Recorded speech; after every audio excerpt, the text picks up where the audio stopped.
The lord.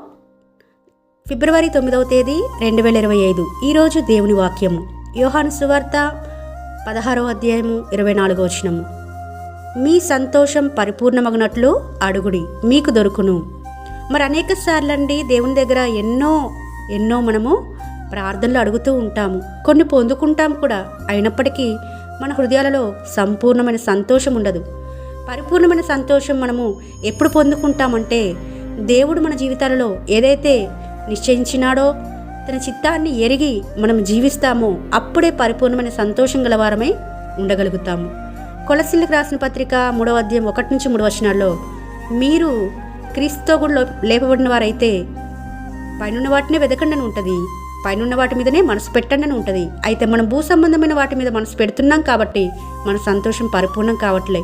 ఎన్నో పొందుకుంటున్నాం కానీ పరిపూర్ణం కావట్లే. ఈరోజు ఈ వాక్యంను మరి మన జీవితాలలో నెరవేర్చబడాలని మనస్ఫూర్తిగా కోరుకుంటూ, మీ సహోదరి ఎలిజబెత్ రాణి.